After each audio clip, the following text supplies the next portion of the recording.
ਕਹੋ ਸਤਨਾਮ ਸ਼੍ਰੀ ਵਾਹਿਗੁਰੂ ਜੀ। ਵਾਹਿਗੁਰੂ ਜੀ। ਸੁਨ ਜੈ ਸਿੰਘ ਬੋਲਿਓ ਕਰ ਜੋਰ। ਔਰ ਉਸ ਟਾਈਮ ਰਾਜਾ ਜੈ ਸਿੰਘ ਹੱਥ ਜੋੜ ਕੇ ਗੁਰੂ ਮਹਾਰਾਜ ਜੀਆਂ ਨੂੰ ਕਹਿਣ ਲੱਗਿਆ, ਸ਼ਾਹੋ ਪ੍ਰੇਮ ਕਰਤਾ ਤੁਮ ਔਰ।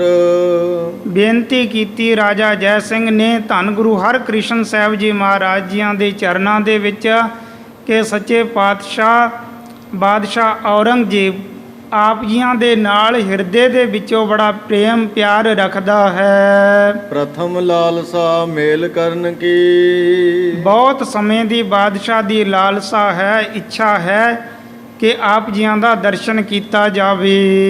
ਬੈਠ ਨਿਕਟ ਮੁਗ ਸ਼ਬਦ ਸ਼ਰਵਨ ਕੀ। ਔਰ ਆਪ ਜੀਆਂ ਦੇ ਚਰਨਾਂ ਦੇ ਵਿੱਚ ਬੈਠ ਕੇ ਆਪ ਜੀਆਂ ਦੇ ਪਵਿੱਤਰ ਬਚਨ ਸੁਣਨ ਦੀ ਬੜੀ ਲਾਲਸਾ ਉਸ ਬਾਦਸ਼ਾਹ ਦੇ ਹਿਰਦੇ ਦੇ ਵਿੱਚ ਹੈ। ਹੋਏ ਪ੍ਰਸੰਨ ਜੇ ਤੁਮ ਉਰ ਚਾਓ। ਫਿਰ ਬੇਨਤੀ ਕੀਤੀ ਕਿ ਸੱਚੇ ਪਾਤਸ਼ਾਹ ਜੇਕਰ ਆਪ ਜੀ ਖੁਸ਼ ਹੋਵੇ, ਪ੍ਰਸੰਨ ਹੋਵੋ, ਆਪ ਜੀ ਖੁਸ਼ ਹੋ ਕੇ ਉਸ ਨੂੰ ਮਿਲਣਾ ਚਾਹੋ ਤੇ ਮੈਂ ਇਹ ਆਪ ਜੀਆਂ ਦੇ ਪਾਸ ਬੇਨਤੀ ਕਰਦਾ ਹਾਂ। ਤੋ ਹਜ਼ਰਤ ਕਰ ਮਿਲਨ ਉਮਾਹੋ। ਜੇ ਆਪ ਜੀਆਂ ਦੀ ਖੁਸ਼ੀ ਹੋਵੇ ਤੇ ਬਾਦਸ਼ਾਹ ਵੀ ਆਪ ਜੀਆਂ ਦਾ ਦਰਸ਼ਨ ਕਰ ਲਵੇ। ਜੇ ਰਾਵਰ ਕੋ ਨੀਕੀ ਨਾਨ। ਫਿਰ ਦੂਸਰੀ ਬੇਨਤੀ ਹੈ ਕਿ ਜੇ ਆਪ ਜੀਆਂ ਨੂੰ ਇਹ ਵਿਚਾਰ, ਇਹ ਗੱਲ ਚੰਗੀ ਨਹੀਂ ਲੱਗਦੀ, ਕਾਰਨ ਆਪਣੇ ਨੇਮ ਨਿਭਾਨ। ਔਰ ਆਪਣਾ ਨੇਮ ਜੋ ਤੁਸੀਂ ਧਾਰਨ ਕੀਤਾ ਹੋਇਆ ਹੈ ਕਿ ਨਾ ਉਸ ਬਾਦਸ਼ਾਹ ਦੇ ਦਰਸ਼ਨ ਕਰਨੇ ਹਨ, ਨਾ ਉਸ ਨੂੰ ਦਰਸ਼ਨ ਦੇਣੇ ਹਨ, ਤੋ ਨਿਜ ਮੁਖ ਤੇ ਸ਼ਬਦ ਸੁਣਾਵੋ। ਜੇਕਰ ਤੁਸੀਂ ਆਪਣਾ ਇਹ ਪ੍ਰਣ ਪੂਰਾ ਕਰਨਾ ਚਾਹੁੰਦੇ ਹੋ, ਜਾਣੇ ਬਾਦਸ਼ਾਹ ਨੂੰ ਨਹੀਂ ਮਿਲਣਾ ਚਾਹੁੰਦੇ, ਨਹੀਂ ਦਰਸ਼ਨ ਦੇਣਾ ਚਾਹੁੰਦੇ, ਤੇ ਤੁਸੀਂ ਆਪਣੇ ਮੁਖਾਰ ਬਿੰਦ ਤੋਂ ਕੋਈ ਨਾ ਕੋਈ ਬਚਨ, ਕੋਈ ਨਾ ਕੋਈ ਸ਼ਬਦ ਉਚਾਰਨ ਕਰਕੇ ਸੁਣਾ ਦੇਵੋ। ਵਿੱਚ ਪਾਰਸੀ ਕੇ ਲਿਖਵਾਵੋ। ਫਾਰਸੀ ਦੇ ਵਿੱਚ ਕੋਈ ਨਾ ਕੋਈ ਗੁਰਬਾਣੀ ਦਾ ਸ਼ਬਦ ਲਿਖਵਾ ਦੇਵੋ ਜੋ ਅਸੀਂ ਬਾਦਸ਼ਾਹ ਦੇ ਪਾਸ ਲੈ ਜਾਣਾ ਹੈ। ਸੁਨਤ ਪ੍ਰਸੰਨ ਹੋਏ ਹੈ ਸ਼ਾਹੂ। ਜਿਨ੍ਹਾਂ ਗੁਰਬਾਣੀ ਦੇ ਸ਼ਬਦਾਂ ਨੂੰ ਸੁਣ ਕੇ ਬਾਦਸ਼ਾਹ ਵੀ ਖੁਸ਼ ਹੋ ਜਾਵੇ। ਮਿਲਵੇ ਸਮ ਜਾਣੇ ਮਨ ਮਾਹੂ। ਹਰ ਬਾਦਸ਼ਾਹ ਆਪਣੇ ਮਨ ਦੇ ਵਿੱਚ ਇਹ ਜਾਣੇ ਕਿ ਗੁਰੂ ਮਹਾਰਾਜ ਜੀਆਂ ਦਾ ਲਿਖਿਆ ਹੋਇਆ ਸ਼ਬਦ ਪੜ੍ਹ ਕੇ ਮੈਨੂੰ ਗੁਰੂ ਮਹਾਰਾਜ ਜੀਆਂ ਦੇ ਦਰਸ਼ਨ ਕਰਨ ਦਾ ਹੀ ਫਲ ਮਿਲ ਗਿਆ। ਮੁਝ ਪਰ ਹੁਕਮ ਸ਼ਾਉਕ ਐਸੇ।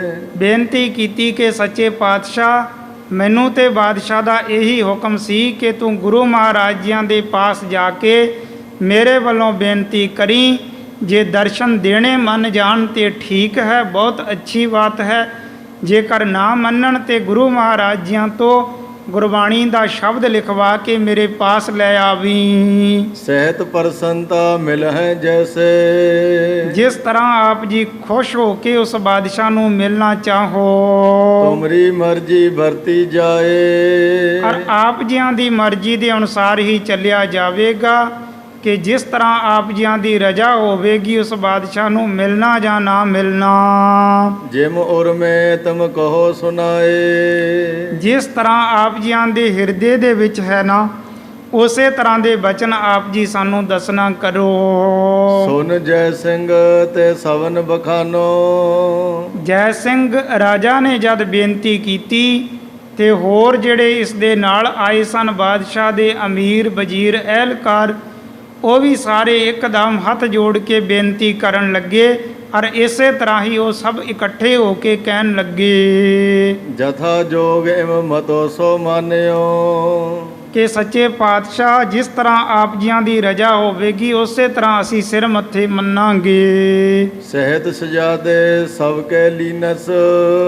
ਸਹਿਜਾਦੇ ਦੇ ਸਮੇਤ ਸਾਰਿਆਂ ਨੇ ਮਿਲ ਕੇ ਗੁਰੂ ਮਹਾਰਾਜ ਜੀਆਂ ਦੇ ਪਾਸ ਬੇਨਤੀਆਂ ਕੀਤੀਆਂ। ਤਵ ਸ੍ਰੀ ਸਤਿਗੁਰੂ ਉੱਤਰ ਦੀਨਸ। ਧੰਨ ਗੁਰੂ ਹਰਕ੍ਰਿਸ਼ਨ ਸਾਹਿਬ ਜੀ ਮਹਾਰਾਜ ਜੀਆਂ ਨੇ ਇਹਨਾਂ ਸਭਨਾਂ ਦੀਆਂ ਬੇਨਤੀਆਂ ਸੁਣ ਕੇ ਆਪਣੇ ਵੱਲੋਂ ਜਵਾਬ ਦੇ ਦਿੱਤਾ। ਨੇ ਮਿਲਵੇ ਕੇ ਕਾਰਨ ਜੇਈ ਕਹਿਣ ਲੱਗੇ ਭਾਈ ਉਸ ਬਾਦਸ਼ਾਹ ਨੂੰ ਨਾ ਮਿਲਣ ਦੇ ਜਿਹੜੇ ਕਾਰਨ ਹਨ, ਕੇ ਕਰ ਪਟੇ ਸ਼ਾਉ ਟਿਗ ਤੇਈ ਅਸੀਂ ਤੇ ਪਹਿਲੇ ਹੀ ਕਹਿ ਕੇ ਭੇਜਿਆ ਹੋਇਆ ਹੈ। ਇਹ ਸੁਨੇਹਾ ਸਾਡੇ ਵੱਲੋਂ ਪਹਿਲਾਂ ਹੀ ਭੇਜ ਦਿੱਤਾ ਗਿਆ ਹੋਇਆ ਹੈ ਕਿ ਅਸੀਂ ਬਾਦਸ਼ਾਹ ਨੂੰ ਨਹੀਂ ਮਿਲਣਾ ਚਾਹੁੰਦੇ। ਪ੍ਰਥਮ ਲਿਓ ਸੁਨ ਸਕਲ ਬਿਰਤਾਂਤ ਤੇ ਤੁਸੀਂ ਵੀ ਸਾਰਿਆਂ ਨੇ ਤੇ ਬਾਦਸ਼ਾਹ ਔਰੰਗਜ਼ੇਬ ਨੇ ਸਾਰਿਆਂ ਨੇ ਇਹ ਬਿਰਤਾਂਤ ਇਹ ਵਿਚਾਰ ਪਹਿਲੇ ਹੀ ਸੁਣੀ ਹੋਈ ਹੈ। ਪੁਨ ਤਿਸ ਕੋ ਕੇ ਬੇਕਿਆ ਬਾਤ ਹੁਣ ਜਦ ਪਹਿਲੇ ਹੀ ਅਸੀਂ ਇਹ ਗੱਲ ਅੱਛੀ ਤਰ੍ਹਾਂ ਕਹਿ ਚੁੱਕੇ ਹਾਂ ਕਿ ਸਾਡੇ ਗੁਰੂ ਪਿਤਾ ਜੀਆਂ ਦਾ ਹੁਕਮ ਹੈ ਕਿ ਉਸ ਬਾਦਸ਼ਾਹ ਨੂੰ ਨਾ ਤੇ ਉਸ ਦੇ ਦਰਸ਼ਨ ਕਰਨੇ ਹਨ ਨਾ ਦਰਸ਼ਨ ਦੇਣੇ ਹਨ। ਅਸੀਂ ਕਦੇ ਵੀ ਉਸ ਬਾਦਸ਼ਾਹ ਨੂੰ ਨਹੀਂ ਮਿਲਣਾ ਚਾਹੁੰਦੇ।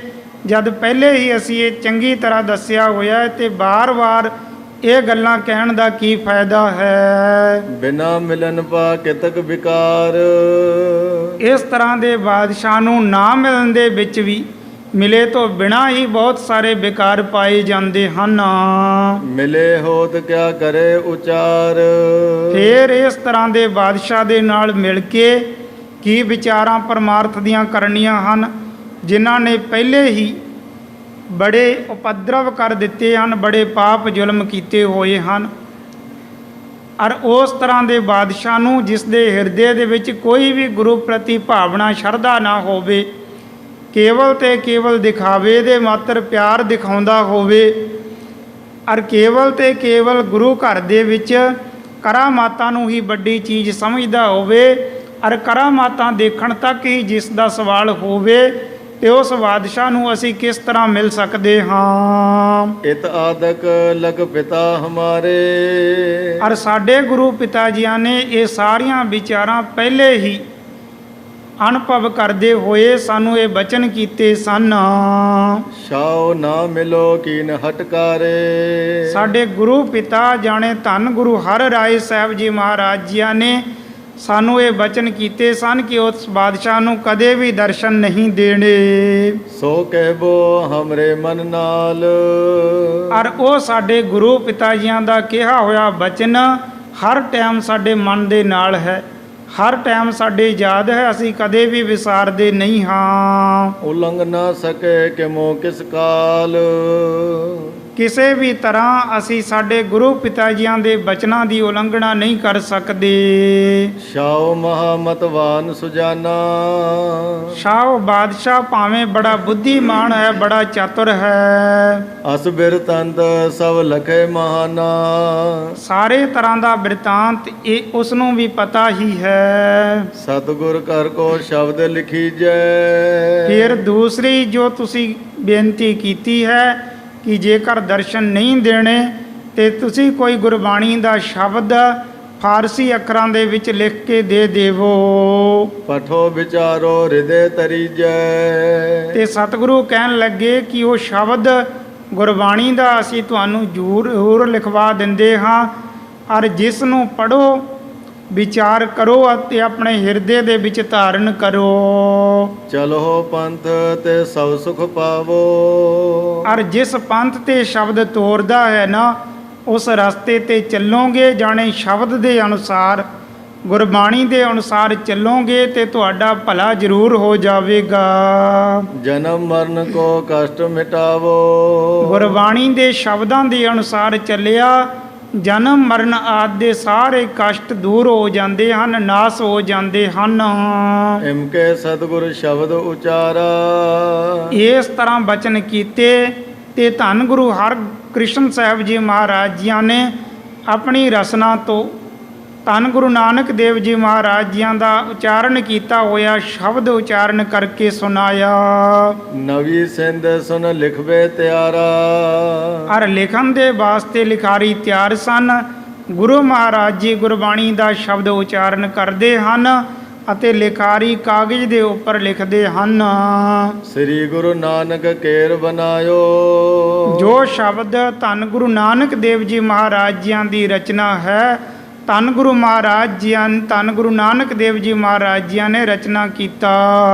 ਬੀਚ ਪਾਰਸੀ ਕੇ ਲਿਖਵਾਇਓ। ਫਾਰਸੀ ਦੇ ਸ਼ਬਦਾਂ ਦੇ ਵਿੱਚ ਜੋ ਸ਼ਬਦ ਬਣਾਇਆ ਹੋਇਆ ਹੈ, ਔਰ ਇਹ ਸ਼ਬਦ ਪੰਜਾਬੀ ਦੇ ਵਿੱਚ ਇਸੇ ਤਰ੍ਹਾਂ ਗੁਰਮੁਖੀ ਦੇ ਵਿੱਚ ਲਿਖਿਆ ਹੋਇਆ ਹੈ। ਸ੍ਰੀ ਮੁਖਵਾਕ ਉਹ ਸ਼ਬਦ ਜੋ ਗੁਰੂ ਨਾਨਕ ਦੇਵ ਜੀ ਮਹਾਰਾਜ ਜੀਆਂ ਨੇ ਆਪਣੇ ਮੁਖਾਰ ਬਿੰਦ ਤੋਂ ਉਚਾਰਨ ਕੀਤਾ ਸੀ। ਕਿਆ ਖਾਧੈ ਕਿਆ ਪੈਦਾ ਹੋਏ। ਕਿਆ ਖਾਧਾ ਕਿਆ ਪੈਦਾ ਹੋਏ। ਧੰਨ ਗੁਰੂ ਨਾਨਕ ਦੇਵ ਜੀ ਮਹਾਰਾਜ ਜੀਆਂ ਨੇ ਉਚਾਰਨ ਕੀਤਾ ਕਿ ਇਸ ਦੁਨੀਆ ਦੇ ਲੋਕਾਂ ਦੇ ਲਈ ਬਹੁਤ ਸਾਰੇ ਖਾਣਿਆਂ ਦੀ ਪਦਾਰਥਾਂ ਦੀ ਲੋੜ ਪੈਂਦੀ ਹੈ, ਭੋਜਨ ਪਾਣੀ ਦੀ ਲੋੜ ਪੈਂਦੀ ਹੈ, ਔਰ ਤਰ੍ਹਾਂ ਤਰ੍ਹਾਂ ਦੇ ਭੋਜਨ ਪਾਣੀ ਤਰ੍ਹਾਂ ਤਰ੍ਹਾਂ ਦੇ ਪਦਾਰਥ ਛਕਣ ਦੇ ਵਾਸਤੇ ਬਣਾਏ ਜਾਂਦੇ ਹਨ। ਫਿਰ ਪਹਿਨਣ ਦੇ ਵਾਸਤੇ ਤਨ ਤੱਕ ਢਕਣ ਦੇ ਵਾਸਤੇ ਕੱਪੜੇ ਦੀ ਵੀ ਹਰ ਇੱਕ ਨੂੰ ਜ਼ਰੂਰਤ ਪੈਂਦੀ ਹੈ, ਅਤੇ ਪਹਿਨਣ ਦੇ ਵਾਸਤੇ ਬਹੁਤ ਤਰ੍ਹਾਂ ਦੇ ਭਾਂਤ ਭਾਂਤ ਦੇ ਰੰਗ ਬਿਰੰਗੇ ਕੱਪੜੇ ਆਦਿ ਇਹ ਤਿਆਰ ਕੀਤੇ ਜਾਂਦੇ ਹਨ, ਵਸਤਰ ਤਿਆਰ ਕੀਤੇ ਜਾਂਦੇ ਹਨ। ਪਰ ਸਤਿਗੁਰਾਂ ਇਹ ਸ਼ਬਦ ਦੇ ਦੁਆਰਾ ਇਹ ਉਚਾਰਨ ਕਰਕੇ ਦੱਸਿਆ ਕਿ ਕਿਆ ਖਾਧਾ ਕਿਆ ਪੈਦਾ ਹੋਏ, ਕਿ ਤਰ੍ਹਾਂ ਤਰ੍ਹਾਂ ਦੇ ਭਾਂਤ ਭਾਂਤ ਦੇ ਅੱਛੇ ਤੋਂ ਅੱਛੇ ਪਦਾਰਥ ਵੀ ਜੇਕਰ ਆਪਾਂ ਛਕੀ ਜਾਈਏ ਤੇ ਉਹਨਾਂ ਛਕਣ ਦੇ ਨਾਲ ਆਪਾਂ ਨੂੰ ਫਲ ਕੀ ਪ੍ਰਾਪਤ ਹੋਣਾ ਹੈ। ਭਾਂਤ ਭਾਂਤ ਦੇ ਵਸਤਰ ਰੰਗ ਬਿਰੰਗੇ ਅੱਛੇ ਤੋਂ ਅੱਛੇ ਪਹਿਨ ਕੇ ਦਿਖਾਈ ਜਾਈਏ ਤੇ ਕੇਵਲ ਵਸਤਰ ਪਹਿਨਣ ਦੇ ਨਾਲ ਕੀ ਹੋਣਾ ਹੈ। ਜਾਮਨ ਨਾਈ ਸੱਚਾ ਸੋਏ। ਜੇਕਰ ਮਨ ਦੇ ਵਿੱਚ ਸੱਚਾ ਵਾਹਿਗੁਰੂ ਜਿਸ ਨੇ ਸਾਰੇ ਪਦਾਰਥ ਦਿੱਤੇ, ਜਿਸ ਨੇ ਇਸ ਦੁਨੀਆ ਦੇ ਵਿੱਚ ਭੇਜਿਆ, ਔਰ ਸਭ ਕੁਝ ਹੀ ਉਸ ਵਾਹਿਗੁਰੂ ਨੇ ਦਿੱਤਾ ਹੈ, ਔਰ ਜੇਕਰ ਸਾਰੇ ਪਦਾਰਥ ਦੇਣ ਵਾਲਾ ਵਾਹਿਗੁਰੂ ਆਪਣੇ ਮਨ ਦੇ ਵਿੱਚ ਨਹੀਂ ਹੈ ਨਾ, ਹਿਰਦੇ ਦੇ ਵਿੱਚ ਨਹੀਂ ਵਸਾਇਆ, ਤੇ ਭਾਂਤ ਭਾਂਤ ਦੇ ਪਦਾਰਥ ਛਕਣੇ, ਭਾਂਤ ਭਾਂਤ ਦੇ ਵਸਤਰ ਪਹਿਨਣੇ ਇਹ ਕਿਸੇ ਵੀ ਲੇਖੇ ਨਹੀਂ ਹਨ। ਕਿਆ ਮੇਵਾ ਕਿਆ ਘਿਓ ਗੁੜ ਮਿੱਠਾ, ਕਿਆ ਮੈਦਾ ਕਿਆ ਮਾਸ। ਔਰ ਖਾਣਿਆਂ ਦੇ ਵਿੱਚ ਬਹੁਤ ਤਰ੍ਹਾਂ ਦੇ ਪਦਾਰਥ ਘਿਓ ਆਦਿ ਵਰਤੇ ਜਾਂਦੇ ਹਨ, ਦੇਸੀ ਘਿਓ ਆਦਿ ਵਰਤੇ ਜਾਂਦੇ ਹਨ, ਗੁੜ ਮਿੱਠਾ ਅਤੇ ਹੋਰ ਬਹੁਤ ਸਾਰੇ ਪਦਾਰਥ ਵਰਤੇ ਜਾਂਦੇ ਹਨ। ਕਿਆ ਕੱਪੜ ਕਿਆ ਸਹਿਜ ਸੁਖਾਲੀ, ਕੀਜੇ ਭੋਗ ਬਿਲਾਸ। ਔਰ ਪਹਿਨਣ ਦੇ ਵਾਸਤੇ ਬਹੁਤ ਤਰ੍ਹਾਂ ਦੇ ਭਾਂਤ ਭਾਂਤ ਦੇ ਕੱਪੜੇ, ਔਰ ਆਰਾਮ ਕਰਨ ਦੇ ਵਾਸਤੇ ਬਹੁਤ ਸਾਰੀਆਂ ਸੁੰਦਰ ਸੁੰਦਰ ਸੇਜਾਂ ਆਦਿ ਤਿਆਰ ਕੀਤੀਆਂ ਜਾਂਦੀਆਂ ਹਨ। ਕਿਆ ਲਸਕਰ ਕਿਆ ਨੇਬ ਖਵਾਸੀ, ਆਵੇ ਮਹਿਲੀ ਵਾਸ। ਫਿਰ ਤਰ੍ਹਾਂ ਤਰ੍ਹਾਂ ਦੇ ਭੋਜਨ ਪਾਣੀ ਛਕ ਕੇ, ਔਰ ਤਰ੍ਹਾਂ ਤਰ੍ਹਾਂ ਦੇ ਵਸਤਰ ਪਹਿਨ ਕੇ, ਬੜੀਆਂ ਸੁੰਦਰ ਸੇਜਾਂ ਦੇ ਉੱਪਰ ਆਰਾਮ ਕਰਕੇ, ਜੇਕਰ ਆਪਾਂ ਇੰਨਾ ਕੁਝ ਕਰਦੇ ਹੋਏ ਹੀ ਜੀਵਨ ਬਤੀਤ ਕਰ ਦਈਏ ਤੇ ਜੀਵਨ ਬਤੀਤ ਹੋ ਗਿਆ, ਸਮਾਂ ਤੇ ਲੰਘ ਹੀ ਜਾਂਦਾ ਹੈ। ਫਿਰ ਜੋ ਇਸ ਜੀਵਨ ਦੇ ਵਿੱਚ ਆ ਕੇ ਆਪਾਂ ਕਮਾਉਣਾ ਸੀ, ਔਰ ਜੋ ਕੁਛ ਇੱਥੇ ਖੱਟਣਾ ਸੀ, ਉਹ ਗੱਲ ਤੇ ਅਲੱਗਾ ਰਹਿ ਗਈ ਹੈ ਨਾ, ਵੱਖ ਰਹਿ ਗਈ ਹੈ। ਜੇਕਰ ਹਿਰਦੇ ਦੇ ਵਿੱਚ ਸੱਚਾ ਸਾਹਿਬ ਨਹੀਂ ਵਸਿਆ ਹੈ ਤੇ ਫਿਰ ਇਸ ਦੁਨੀਆ ਦੇ ਵਿੱਚ ਸੁੰਦਰ ਵਸਤਰ ਔਰ ਸੁੰਦਰ ਭੋਜਨਾਂ ਦਾ ਵੀ ਕੋਈ ਫਾਇਦਾ ਨਹੀਂ ਹੈ। ਕਿਆ ਕੱਪੜ ਕਿਆ ਸੇਜ ਸੁਖਾਲੀ, ਕੀਜੈ ਭੋਗ ਬਿਲਾਸ। ਕਿਆ ਲਸ਼ਕਰ ਕਿਆ ਨੇਬ ਖਵਾਸੀ, ਆਵੈ ਮਹਿਲੀ ਵਾਸ। ਔਰ ਫਿਰ ਇਸ ਦੁਨੀਆ ਦੇ ਵਿੱਚ ਬੜੀ ਵਡਿਆਈ ਪ੍ਰਾਪਤ ਕਰੀਏ, ਵੱਡੀ ਵੱਡੀ ਲਸ਼ਕਰ, ਵੱਡੀਆਂ ਵੱਡੀਆਂ ਫੌਜਾਂ ਰੱਖੀਆਂ ਹੋਣ, ਔਰ ਬਹੁਤ ਵੱਡੇ ਵੱਡੇ ਚੌਰ ਬਰਦਾਰ ਹੋਣ, ਔਰ ਬਹੁਤ ਸਾਰੇ ਚੋਬਦਾਰ ਉਹ ਵੀ ਅੱਗੇ ਖੜ੍ਹੇ ਹਨ, ਸੰਤਰੀ ਅੱਗੇ ਖੜ੍ਹੇ ਹੋਏ ਹਨ। ਜਾਣੇ ਇਸ ਦੁਨੀਆ ਦੇ ਵਿੱਚ ਸਾਰੇ ਤਰ੍ਹਾਂ ਦੇ ਸੁੱਖ ਪ੍ਰਾਪਤ ਕਰ ਲਈਏ। ਨਾਨਕ ਸੱਚੇ ਨਾਮ ਵਿਣ ਸਭੇ ਟੋਲ ਵਿਨਾਸ਼।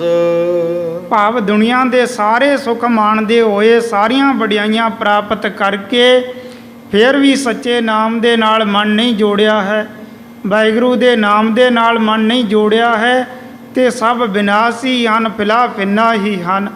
ਨਾਨਕ ਸੱਚੇ ਨਾਮ ਬਿਨ ਸਭੇ ਟੋਲ ਵਿਨਾਸ਼। ਕਿਉਂਕਿ ਸਾਰੇ ਦੇ ਸਾਰੇ ਪਦਾਰਥ ਇਹ ਨਾਸਵੰਤ ਹਨ, ਸਮਾਂ ਪਾ ਕੇ ਇਹਨਾਂ ਨੇ ਨਾਸ ਹੋ ਜਾਣਾ ਹੈ।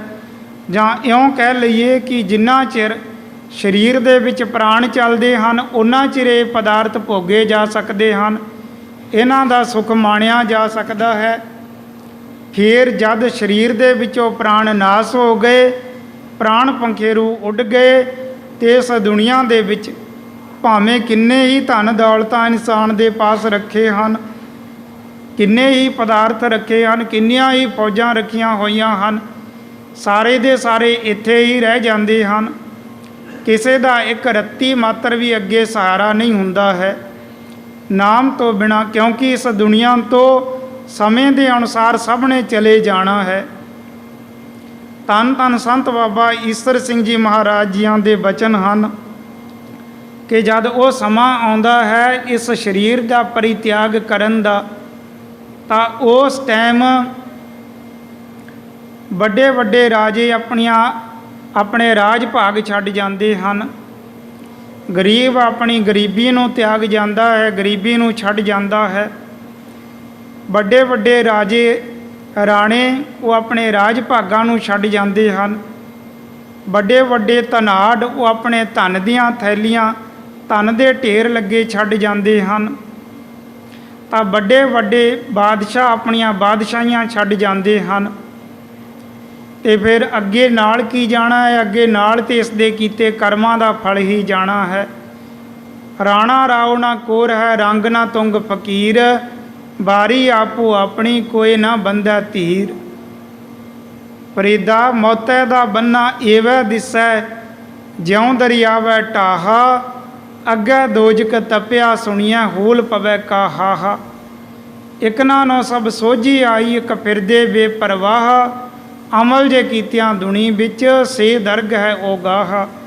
ਜੇ ਚੰਗੇ ਅਮਲ ਦੁਨੀਆ ਦੇ ਵਿੱਚ ਕੀਤੇ ਹਨ, ਚੰਗੇ ਕਰਮ ਕਮਾਏ ਹਨ, ਤੇ ਉਹ ਅੱਗੇ ਜਾ ਕੇ ਚੰਗੇ ਕਰਮ ਹੀ ਰੱਬ ਦੀ ਦਰਗਾਹ ਦੇ ਵਿੱਚ ਇਸ ਦੀ ਹਾਮੀ ਭਰਨਗੇ।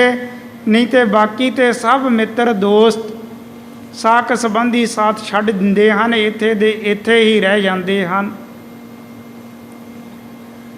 ਤਾਂ ਇਸੇ ਤਰ੍ਹਾਂ ਦੀ ਵਿਚਾਰ ਇਸ ਸ਼ਬਦ ਦੇ ਵਿੱਚ ਅੰਕਿਤ ਕੀਤੀ। ਤਾਂ ਧੰਨ ਗੁਰੂ ਹਰਕ੍ਰਿਸ਼ਨ ਸਾਹਿਬ ਜੀ ਮਹਾਰਾਜ ਜੀਆਂ ਨੇ ਇਹ ਸਾਰਾ ਸ਼ਬਦ ਕਿਆ ਖਾਧਾ ਕਿਆ ਪੈਦਾ ਹੋਏ, ਜਾਂ ਮਨ ਨਾਹੀ ਸੱਚਾ ਸੋਏ, ਇਹ ਆਪਣੇ ਮੁਖਾਰ ਬਿੰਦ ਤੋਂ ਉਚਾਰਨ ਕੀਤਾ ਔਰ ਲਿਖਾਰੀ ਨੂੰ ਲਿਖਵਾ ਦਿੱਤਾ ਹੈ। ਚੌਪਈ ਸ੍ਰੀ ਮੁਖ ਦੇ ਕੇ ਸ਼ਬਦ ਲਿਖਾਇਓ। ਧੰਨ ਗੁਰੂ ਹਰਕ੍ਰਿਸ਼ਨ ਜੀ ਮਹਾਰਾਜ ਜੀਆਂ ਨੇ ਇਹ ਸ਼ਬਦ ਉਚਾਰਨ ਕਰਕੇ ਲਿਖਵਾ ਦਿੱਤਾ ਹੈ। ਬਿਨ ਸਤਨਾਮ ਵਿਰਾਗ ਜਨਾਇਓ। ਔਰ ਇਹ ਸ਼ਬਦ ਦੇ ਵਿੱਚ ਜਨਾਇਆ ਕਿ ਨਾਮ ਤੋਂ ਬਿਨਾਂ ਇਸ ਦੁਨੀਆ ਦੇ ਵਿੱਚ ਜਿੰਨੇ ਵੀ ਸੁੱਖ ਭੋਗਣੇ ਹਨ ਉਹ ਕਿਸੇ ਲੇਖੇ ਨਹੀਂ ਹੈ। ਇਸ ਤੇ ਦੁਨੀਆ ਦੇ ਪਦਾਰਥਾਂ ਦੇ ਵਿੱਚੋਂ ਵਿਰਾਗ ਉਤਪੰਨ ਕਰੋ ਔਰ ਇਹਨਾਂ ਤੋਂ ਉਦਾਸ ਹੋ ਕੇ ਸੱਚੇ ਨਾਮ ਦੇ ਨਾਲ ਜੁੜਨਾ ਕਰੋ। ਸਭ ਤੂਸ਼ਨ ਹੋਏ ਬਾਗ ਸੁਨੰਤੇ। ਔਰ ਉਸ ਟਾਈਮ ਜਦ ਸਤਿਗੁਰੂ ਮਹਾਰਾਜ ਜੀ ਇਹ ਸ਼ਬਦ ਉਚਾਰਨ ਕਰਕੇ ਸੁਣਾ ਰਹੇ ਸਨ ਨਾ, ਤੇ ਜਿੰਨੇ ਵੀ ਸਿੱਖ ਸੰਗਤਾਂ ਇਸ ਦੀਵਾਨ ਦੇ ਵਿੱਚ ਬੈਠੇ ਸਨ, ਜਿੰਨੇ ਬਾਦਸ਼ਾਹ ਦੇ ਅਹਿਲਕਾਰ ਅਮੀਰ ਵਜ਼ੀਰ ਔਰ ਧਨਾਢ ਆਦਮੀ ਆਏ ਸਨ, ਸਾਰੇ ਦੇ ਸਾਰੇ ਸ਼ਾਂਤ ਚਿੱਤ ਹੋ ਕੇ ਚੁੱਪ ਹੋ ਕੇ ਮਨ ਨੂੰ ਇਕਾਗਰ ਕਰਕੇ ਗੁਰੂ ਮਹਾਰਾਜ ਜੀਆਂ ਦੇ ਅੰਮ੍ਰਿਤਮਈ ਬਚਨ ਸੁਣ ਰਹੇ ਸਨ। ਗਿਰਾ ਮਧੁਰ ਤੇ ਧਨ ਭੰਨਨ ਤੇ। ਗੁਰੂ ਮਹਾਰਾਜ ਜੀਆਂ ਦੇ ਬੜੇ ਕੋਮਲ ਬੜੇ ਮਿੱਠੇ ਮਿੱਠੇ ਬਚਨ ਸੁਣ ਕੇ ਸਾਰੇ ਧੰਨ ਧੰਨ ਕਰਦੇ ਹਨ। ਮਿੱਠ ਬੋਲੜਾ ਜੀ ਹਰ ਸੱਜਣ ਸੁਆਮੀ ਮੋਰਾ, ਕਿਉਂਕਿ ਗੁਰੂ ਮਹਾਰਾਜ ਜੀਆਂ ਦੇ ਮਿੱਠੇ ਬਚਨ ਉਹ ਸੁਣਦੇ ਸਾਰ ਮਨ ਨੂੰ ਸ਼ਾਂਤੀ ਠੰਡਕ ਪ੍ਰਾਪਤ ਹੁੰਦੀ ਹੈ। ਗੁਰੂ ਮਹਾਰਾਜ ਜੀਆਂ ਦਾ ਦਰਸ਼ਨ ਕਰਕੇ ਹੀ ਬੜਾ ਸੁੱਖ ਬੜਾ ਆਨੰਦ ਜਗਿਆਸੂਆਂ ਨੂੰ ਪ੍ਰਾਪਤ ਹੁੰਦਾ ਹੈ। ਡਿੱਠੀ ਹੱਬ ਢੰਡੋਲ ਹਿੱਕਸ ਬਾਜ ਨਾ ਕੋਏ, ਆਓ ਸੱਜਣ ਤੂੰ ਮੁਖ ਲੱਗ ਮੇਰਾ ਤਨ ਮਨ ਠੰਡਾ ਹੋਏ। ਗੁਰੂ ਮਹਾਰਾਜ ਜੀਆਂ ਦੇ ਦਰਸ਼ਨਾਂ ਦਾ ਹੀ ਬਹੁਤ ਵੱਡਾ ਫਲ ਹੈ। ਹੋਵੇ ਸਿਫਤ ਖਸਮ ਦੀ ਨੂਰ ਅਰਸੋਂ ਕੁਰਸੋਂ ਚੱਟੀਐ, ਤੁਧ ਡਿੱਠੇ ਸੱਚੇ ਪਾਤਸ਼ਾਹ ਮਲ ਜਨਮ ਜਨਮ ਦੀ ਕੱਟੀਐ। ਗੁਰੂ ਮਹਾਰਾਜ ਜੀਆਂ ਦੇ ਦਰਸ਼ਨ ਕਰਕੇ ਹੀ ਪਿਆਰ ਵਾਲੇ ਗੁਰਸਿੱਖ ਬੜਾ ਸੁੱਖ ਆਨੰਦ ਪ੍ਰਾਪਤ ਕਰਦੇ ਹਨ। ਫਿਰ ਸਤਿਗੁਰਾਂ ਦੇ ਅੰਮ੍ਰਿਤਮਈ ਬਚਨ ਸੁਣ ਕੇ ਜਿਨ੍ਹਾਂ ਦੀ ਬਾਬਤ ਗੁਰਬਾਣੀ ਦੇ ਵਿੱਚ ਇਹ ਅੰਕ ਸ਼ਬਦ ਅੰਕਿਤ ਕੀਤਾ ਹੈ। ਮਿੱਠ ਬੋਲੜਾ ਜੀ ਹਰ ਸੱਜਣ ਸੁਆਮੀ ਮੋਰਾ, ਹਉ ਸੰਮਲ ਥੱਕੀ ਜੀ ਉਹ ਕਦੇ ਨਾ ਬੋਲੇ ਕੌੜਾ। ਕੌੜਾ ਬੋਲ ਨਾ ਜਾਣੈ ਪੂਰਨ ਭਗਵਾਨੈ, ਔਗਣ ਕੋ ਨਾ ਚਿਤਾਰੇ। ਪਤਿਤ ਪਾਵਨ ਹਰ ਬਿਰਧ ਸੁਆਮੀ, ਇੱਕ ਤਿਲ ਨਹੀਂ ਕੰਨੈ ਪਾਲੇ। ਘਟ ਘਟ ਬਾਸੀ ਸਰਬ ਨਿਵਾਸੀ, ਨੇਰੈ ਹੂੰ ਤੇ ਨੇਰਾ। ਨਾਨਕ ਦਾਸ ਸਦਾ ਸ਼ਰਨਾਗਤ, ਹਰ ਅੰਮ੍ਰਿਤ ਸੱਜਣ ਮੇਰਾ।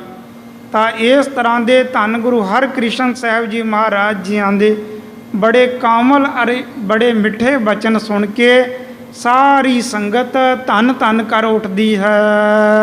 ਦਿਓ ਸਜਾਦੇ ਕੋ ਸਰੋ ਪਾਏ। ਤੇ ਬਚਨ ਬਿਲਾਸ ਸੁਣਾ ਕੇ ਗੁਰਬਾਣੀ ਦਾ ਸ਼ਬਦ ਲਿਖਵਾ ਕੇ ਫਿਰ ਗੁਰੂ ਮਹਾਰਾਜ ਜੀਆਂ ਨੇ ਸਮੇਂ ਦੇ ਅਨੁਸਾਰ ਇਸ ਬਾਦਸ਼ਾਹ ਦੇ ਸ਼ਹਿਜ਼ਾਦੇ ਨੂੰ ਗੁਰੂ ਘਰ ਵੱਲੋਂ ਇੱਕ ਸਿਰੋਂ ਪਾਓ ਦੇ ਦਿੱਤਾ ਹੈ। ਮధుਰ ਪ੍ਰਸਾਦ ਦੀਨ ਮੰਗਵਾਏ। ਇੱਕ ਸਿਰੋਂ ਪਾਓ ਦਿੱਤਾ ਔਰ ਨਾਲ ਹੀ ਮਿੱਠਾ ਪ੍ਰਸ਼ਾਦ ਇਸ ਬਾਦਸ਼ਾਹ ਦੇ ਸ਼ਹਿਜ਼ਾਦੇ ਨੂੰ ਦੇ ਦਿੱਤਾ।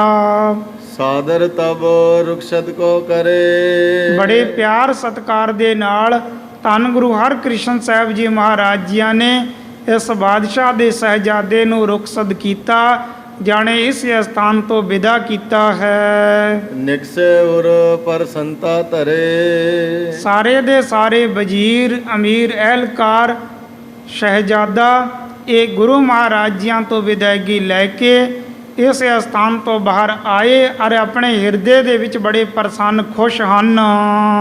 ਗਏ ਸ਼ਾਹ ਟਿਕ ਬੈਠੇ ਜਾਏ। ਸਾਰੇ ਦੇ ਸਾਰੇ ਬਾਦਸ਼ਾਹ ਦੇ ਪਾਸ ਜਾ ਕੇ ਬੈਠਦੇ ਹਨ।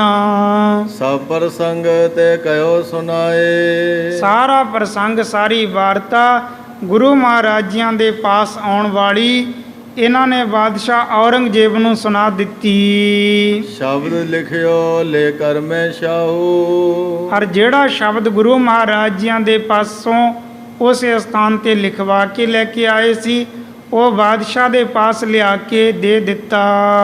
ਪਠਨ ਲਗਿਓ ਚਿਤ ਤਾਰ ਉਮਾਉ। ਬੜਾ ਪ੍ਰਸੰਨ ਹੋ ਕੇ ਖੁਸ਼ ਹੋ ਕੇ ਬਾਦਸ਼ਾਹ ਇਹ ਗੁਰੂ ਮਹਾਰਾਜ ਜੀਆਂ ਦੀ ਗੁਰਬਾਣੀ ਦਾ ਸ਼ਬਦ ਪੜ੍ਹਦਾ ਹੈ। ਸਤਨਾਮ ਕੀ ਮਹਿਮਾ ਮਹਾ। ਜਿਸ ਸ਼ਬਦ ਦੇ ਵਿੱਚ ਸੱਚੇ ਨਾਮ ਦੀ ਬੜੀ ਮਹਿਮਾ ਕੀਤੀ ਹੋਈ ਹੈ। ਬਿਨ ਸਿਮਰੇ ਵਿਸੈ ਸੁਖ ਕਾ। ਅਰ ਜੋ ਗੁਰੂ ਮਹਾਰਾਜ ਜੀਆਂ ਨੇ ਇਹ ਸ਼ਬਦ ਦੇ ਵਿੱਚ ਉਚਾਰਨ ਕੀਤਾ ਸੀ, ਜਿਸ ਤੇ ਭਾਵ ਇਹ ਬਣਦੇ ਸੀ ਕਿ ਨਾਮ ਤੋਂ ਬਿਨਾ ਜਿੰਨੇ ਮਰਜ਼ੀ ਸੁੱਖ ਦੁਨੀਆ ਦੇ ਭੋਗ ਲਈਏ, ਇਹ ਵਿਸ਼ੇ ਵਿਕਾਰ ਇਹ ਕਿਸੇ ਵੀ ਸੁੱਖ ਕੋਈ ਵੀ ਸੁੱਖ ਲੇਖੇ ਦੇ ਵਿੱਚ ਨਹੀਂ ਹੈ। ਜੇਕਰ ਅਸਲੀ ਸੁੱਖ ਸੱਚਾ ਸੁੱਖ ਚਾਹੁੰਦੇ ਹੋ ਤੇ ਗੁਰੂ ਮਹਾਰਾਜ ਜੀਆਂ ਦੇ ਨਾਮ ਬਾਣੀ ਦੇ ਵਿੱਚ ਹੀ ਹੈ। ਮਿਥਿਆ ਸਭ ਜਗ ਕੀ ਵਡਿਆਈ। ਸਾਰੀ ਦੁਨੀਆ ਦੀ ਵਡਿਆਈ ਭਾਵੇਂ ਇਨਸਾਨ ਨੂੰ ਪ੍ਰਾਪਤ ਹੋ ਜਾਵੇ ਤੇ ਉਸ ਨੂੰ ਕੋਈ ਵੀ ਲਾਭ ਪ੍ਰਾਪਤ ਨਹੀਂ ਹੁੰਦਾ ਹੈ। ਔਰ ਸਾਰੇ ਜਗਤ ਦੀ ਵਡਿਆਈ, ਸਾਰੀ ਦੁਨੀਆ ਦੀ ਵਡਿਆਈ ਝੂਠੀ ਹੀ ਕਥਨ ਕੀਤੀ ਹੈ। ਬਿਨਾ ਨਾਮ ਨੇ ਥਿਰਤਾ ਪਾਈ। ਬਿਨਾ ਨਾਮ ਤੋਂ ਇਸ ਦਾ ਮਨ ਕਦੇ ਵੀ ਅਸਥਿਰ ਨਹੀਂ ਹੋ ਸਕਦਾ, ਕਿਉਂਕਿ ਮਨ ਟਿਕਣ ਨਾ ਪਾਵੇ ਰਾਈ। ਮਨ ਦੀ ਦੌੜ 8 ਪੈਰ 64 ਘੜੀਆਂ ਲੱਗੀ ਹੀ ਰਹਿੰਦੀ ਹੈ। ਇਹ ਕਿਸੇ ਵੀ ਟਾਈਮ ਥਿਰਤਾ ਨਹੀਂ ਪ੍ਰਾਪਤ ਕਰਦਾ, ਕਿਸੇ ਵੀ ਟਾਈਮ ਇਕਾਗਰ ਨਹੀਂ ਹੁੰਦਾ ਹੈ। 8 ਪੈਰ 64 ਘੜੀਆਂ ਇਸ ਮਨ ਦੀ ਦੌੜ ਲੱਗੀ ਰਹਿੰਦੀ ਹੈ। ਤਾਂ ਤੇ ਹਰ ਇੱਕ ਪ੍ਰਾਣੀ ਮਨ ਕਰਕੇ ਦੁਖੀ ਹੁੰਦਾ ਹੈ, ਸੜਦਾ ਬਲਦਾ ਰਹਿੰਦਾ ਹੈ। ਕਿਉਂਕਿ ਕੋਈ ਵੀ ਇਨਸਾਨ ਜੇਕਰ ਬੈਠੇ ਨਾ ਟਿਕ ਕੇ ਚੱਲਦਾ ਰਹੇ ਜਾਂ ਦੌੜਿਆ ਫਿਰੇ ਤੇ ਦੇਖੋ ਉਸ ਦੇ ਸਰੀਰ ਨੂੰ ਕਿੰਨਾ ਕਸ਼ਟ ਹੁੰਦਾ, ਕਿੰਨਾ ਦੁੱਖ ਹੁੰਦਾ ਹੈ। ਇਸ ਤਰ੍ਹਾਂ ਇਹ ਮਨ ਦੌੜਿਆ ਫਿਰਦਾ ਹੈ ਤਾਂ ਤੇ ਮਨ ਕਰਕੇ ਹਰ ਇੱਕ ਇਨਸਾਨ, ਹਰ ਇੱਕ ਪ੍ਰਾਣੀ ਦੁਖੀ ਰਹਿੰਦਾ ਹੈ, ਸ਼ਾਂਤ ਨਹੀਂ ਪ੍ਰਾਪਤ ਕਰਦਾ। ਔਰ ਮਨ ਦੀ ਇਕਾਗਰਤਾ ਜੇਕਰ ਪ੍ਰਾਪਤ ਹੋ ਜਾਵੇ ਤੇ ਇਸ ਨੂੰ ਅਸਲੀ ਸੁੱਖ ਦਾ ਪਤਾ ਚੱਲ ਜਾਵੇ ਕਿ ਕੀ ਸੁੱਖ ਹੈ। ਹੁਣ ਮਨ ਇਕਾਗਰ ਕਿਵੇਂ ਹੋਵੇ ਉਹ ਗੁਰੂ ਮਹਾਰਾਜ ਜੀਆਂ ਨੇ ਉਚਾਰਨ ਕਰਕੇ ਦੱਸਿਆ ਸ਼ਬਦ ਦੇ ਵਿੱਚ ਕਿ ਮਨ ਦੀ ਇਕਾਗਰਤਾ, ਮਨ ਦੀ ਅਸਥਿਰਤਾ ਇਹ ਨਾਮ ਬਾਣੀ ਦੇ ਨਾਲ ਹੋਣੀ ਹੈ। ਜੇਕਰ ਹਰ ਰੋਜ਼ ਆਪਾਂ ਨਾਮ ਬਾਣੀ ਦਾ ਅਭਿਆਸ ਕਰਦੇ ਰਹੀਏ ਤੇ ਅਭਿਆਸ ਕਰਦੇ ਕਰਦੇ ਮਨ ਇਕਾਗਰਤਾ ਦੇ ਘਰ ਦੇ ਵਿੱਚ ਆਉਂਦਾ ਹੈ, ਇਕਾਗਰਤਾ ਫੜਨ ਲੱਗ ਜਾਂਦਾ ਹੈ। ਜਿਵੇਂ ਜਿਵੇਂ ਮਨ ਦੀ ਇਕਾਗਰਤਾ ਥੋੜੀ ਤੋਂ ਥੋੜੀ ਬਣਨੀ ਸ਼ੁਰੂ ਹੋ ਜਾਂਦੀ ਹੈ, ਉਸੇ ਤਰ੍ਹਾਂ ਇਸ ਨੂੰ ਸੁੱਖ ਅਨੁਭਵ ਹੋਣਾ ਸ਼ੁਰੂ ਹੋ ਜਾਂਦਾ ਹੈ। ਮਨ ਦੀ ਇਕਾਗਰਤਾ, ਮਨ ਦਾ ਸੁੱਖ ਹੀ ਸਭ ਤੋਂ ਵੱਡਾ ਸੁੱਖ ਹੈ। ਧੰਨ ਧੰਨ ਸੰਤ ਬਾਬਾ ਈਸਰ ਸਿੰਘ ਜੀ ਮਹਾਰਾਜ ਜੀਆਂ ਦੇ ਬਚਨ ਹਨ ਕਿ ਮਨ ਦਾ ਸੁੱਖ ਆ ਤਿੰਨੇ ਲੋਕਾਂ 14 ਭਵਨਾਂ ਦੇ ਵਿੱਚ। ਜੇਕਰ ਕੋਈ ਸੁੱਖ ਹੈ ਤੇ ਉਹ ਇਕਾਗਰਤਾ ਦਾ ਸੁੱਖ ਹੈ, ਮਨ ਦਾ ਸੁੱਖ ਹੈ। ਤਾਂ ਤੇ ਨਾਮ ਬਾਣੀ ਦੇ ਨਾਲ ਜੁੜ ਕੇ ਆਪਣੇ ਮਨ ਨੂੰ ਜੋੜਨਾ ਕਰੀਏ ਔਰ ਮਨ ਦੀ ਇਕਾਗਰਤਾ ਬਣਾਈਏ। ਹਰ ਰੋਜ਼ ਅਭਿਆਸ ਕਰਨ ਦੇ ਨਾਲ ਇਹ ਸਾਨੂੰ ਪ੍ਰਾਪਤ ਹੋ ਜਾਵੇਗਾ। ਹਰ ਕਿਉ ਉਰ ਔਰੰਗ ਲਕ ਸਾਚੀ। ਔਰ ਗੁਰੂ ਮਹਾਰਾਜ ਜੀਆਂ ਦੇ ਗੁਰਬਾਣੀ ਦੇ ਸੱਚੇ ਵਚਨ ਸੁਣ ਕੇ ਇਹ ਬਾਦਸ਼ਾਹ ਔਰੰਗਜ਼ੇਬ ਇਹ ਵੀ ਬੜਾ ਪ੍ਰਸੰਨ ਖੁਸ਼ ਹੋ ਜਾਂਦਾ ਹੈ। ਸ਼ਬਦ ਪ੍ਰਭਾਵ ਵਿਖੇ ਬੁੱਧ ਰਾਚੀ। ਔਰ ਗੁਰੂ ਮਹਾਰਾਜ ਜੀਆਂ ਦਾ ਸ਼ਬਦ ਉਚਾਰਨ ਕੀਤਾ ਤੇ ਇਸ ਦਾ ਮਨ ਦੇ ਉੱਪਰ ਬੜਾ ਅਸਰ, ਮਨ ਦੇ ਉੱਪਰ ਬੜਾ ਪ੍ਰਭਾਵ ਪਿਆ ਕਿ ਦੁਨੀਆ ਦੇ ਪਦਾਰਥ ਜਿਤਨੇ ਵੀ ਹਨ ਸਾਰੇ ਦੇ ਸਾਰੇ ਨਾਸ਼ਵੰਤ ਹਨ। ਹੁਣ ਜਿਸ ਪ੍ਰਕਾਰ ਅੱਗੇ ਸਤਿਗੁਰੂ ਮਹਾਰਾਜ ਜੀਆਂ ਦੀ ਪਰਖ ਕਰਨ ਦੇ ਵਾਸਤੇ ਬਾਦਸ਼ਾਹ ਨੇ ਰਾਜਾ ਜੈ ਸਿੰਘ ਦੇ ਪਾਸ ਕਹਿਣਾ ਹੈ ਅਤੇ ਗੁਰੂ ਮਹਾਰਾਜ ਜੀਆਂ ਦੀ ਪਰਖ ਕਰਨੀ ਹੈ, ਉਸ ਪ੍ਰਸੰਗ ਦੀ ਵਿਚਾਰ ਅੱਗੇ ਕੀਤੀ ਜਾਵੇਗੀ। ਇਉਂ ਧੰਨ ਧੰਨ ਸਾਹਿਬ ਸ੍ਰੀ ਗੁਰੂ ਹਰਿਕ੍ਰਿਸ਼ਨ ਸਾਹਿਬ ਜੀ ਮਹਾਰਾਜ ਗੁਰਤਾ ਗੱਦੀ 'ਤੇ ਬਿਰਾਜਮਾਨ ਹੋ ਕੇ ਸਿੱਖ ਸੰਗਤਾਂ ਨੂੰ ਨਿਹਾਲ ਕਰ ਰਹੇ ਹਨ। ਹਰ ਕਿਉ ਉਰ ਔਰੰਗ ਲਕ ਸਾਚੀ। ਸ਼ਬਦ ਪ੍ਰਭਾਵ ਵਿਖੇ ਬੁੱਧ ਰਾਚੀ। ਹਰ ਕਿਉ ਉਰ ਔਰੰਗ ਲਕ ਸਾਚੀ। ਸ਼ਬਦ ਪ੍ਰਭਾਵ ਵਿਖੇ ਬੁੱਧ ਰਾਚੀ। ਇਹ ਅਚੁੱਤ ਏ ਪਾਰ ਬ੍ਰਹਮ।